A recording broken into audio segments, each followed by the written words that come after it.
It's interesting, Phil, what you said about how, you know, it's like a football referee. The referee is the boss. You know, if the referee gives you a red card or whatever, you're off. Now, using that analogy, do you think that, or do you agree with Chris, first of all, that wrestling has become less of like a simulated sporting contest and more illogical in the way that the rules are applied? And do you think that's a problem?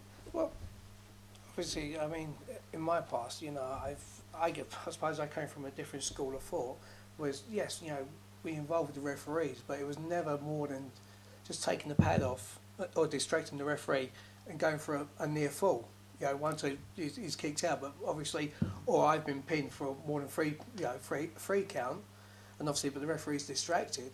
But you know, to get to the point where you actually physically having some physical contact with the referee, yeah, it just goes past that point. And again, it's okay to have on the show one ref bump, but then if every match is doing a ref bump, where's the special meaning to it? You know, where is the meaning to it?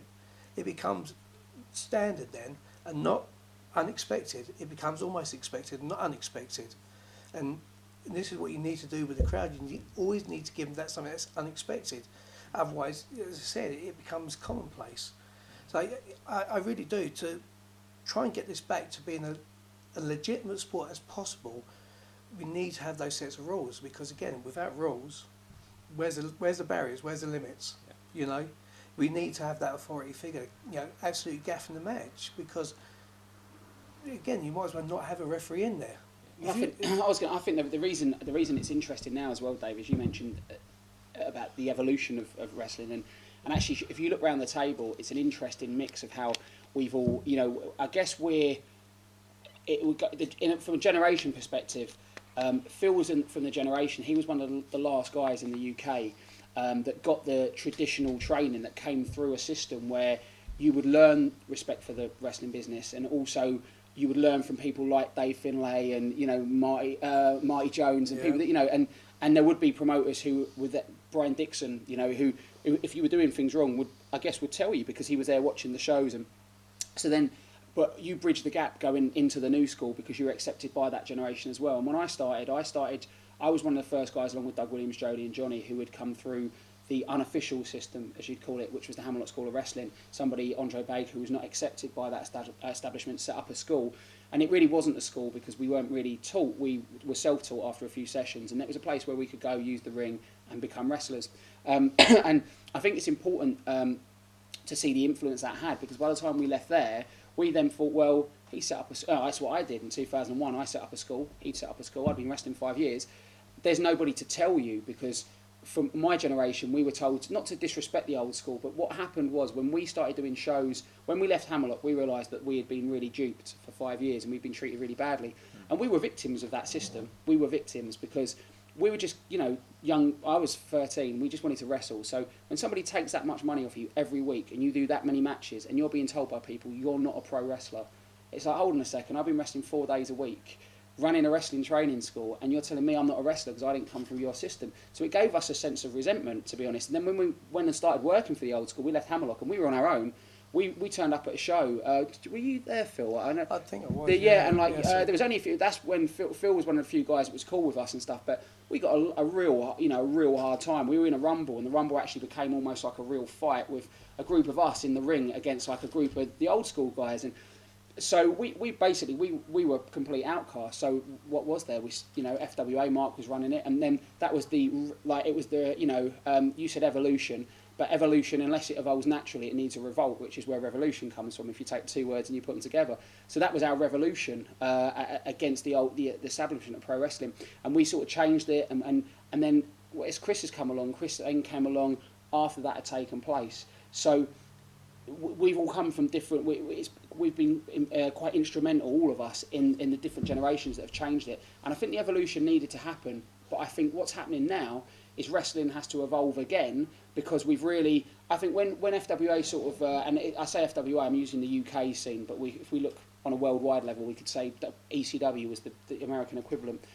Wrestling was about 6 o'clock, if that makes any sense. It had gone all the way around to about 6 o'clock, and the ECW influence pushed it round to like 9 or 10. I think we're at 11 or 12 now. The cycle's almost complete. There's only so far you can go before you reach the, have you ever heard of the Daffy Duck bump? analogy. I forget, yeah.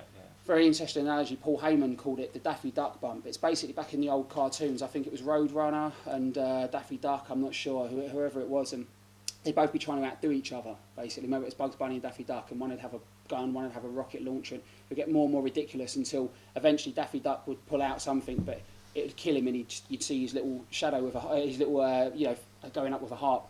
And that was it. You know, he'd beat Bugs Bunny, but he'd committed the Daffy Duck bump. And Paul Heyman's always said, we're not far from the Daffy Duck bump when that happens. And that's why I think it has to go full circle. Otherwise, it's going to really be self-destructive for everybody. Well, I think you're right there. I mean, you watch, especially in America, like I said, when you had the ECW and the offshoots, Combat Zone Wrestling, and then the type of matches got more and more extraordinary to the point where they were using streamers, to open up wounds, and you're thinking, whoa, this is going far beyond what a proper wrestling match is. Yes, they're gimmick matches. We've always had gimmick matches, cage matches, chain matches, etc.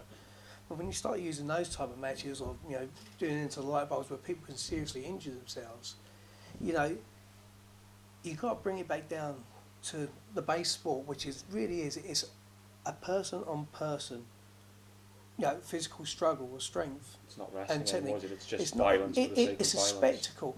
But what you also got to remember is, yes, they cater for whatever type of audience, and I've said this before, and maybe they were looking at sort of like the young adults going into the 20s. But with the advent of the internet and YouTube, you've got children watching it, and children look at wrestlers, they see them as, superheroes. Where's your responsibility? Where's their responsibility to that up and coming generation of children? And obviously we need to get this back to an athletic competition to get away from that ultra violence. It's an interesting point as well, because it made me think when you said about the heat. How can you get heat if you? And I thought, man, I teach these seminars and I teach the difference between a pop and heat. A pop is a response to a big move or somebody you've seen from television, and heat is a genuine emotional response. I guess a pop is a reaction, heat is an emotional connection with something.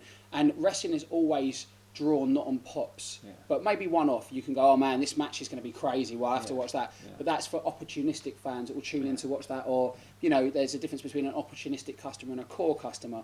For example, when you run a show with AJ Styles with the FWA, you'd get core customers who love AJ and your opportunistic customers who go, oh, that's a good deal, like the guy who only comes to your shop when you buy one get one free, right? So your core customers respond with heat, it's not pops. And the interesting thing is that, like, when the structure of what you're doing is based around heat, it means that you can continue that for a long time, because it just takes the brain. When it's reliant on pops to get to the next level, you have to top it and top it, and it is it's with the art, like you say, the art of getting heat is lost. The art of getting a pop is easy to do, like you say, but it's the art of getting heat, because I was taught you can easily get heat by just looking at someone the wrong way. Visualising someone in the crowd, give them a sneer, an adverse comment, a cocky walk. You don't need to do more than that to get people on your back. Because all you are, if you're working as a villain, all you want to do is get people on your back to see you get beat up. And if you ever work it, so you think, and you put your blue eye over and you make them look $1 million, but you go over in the end, they're going to be so wound up that you've done it. Because you've got the heat on, and they'll come back to time and time again, and you become a valuable commodity because you can sell tickets.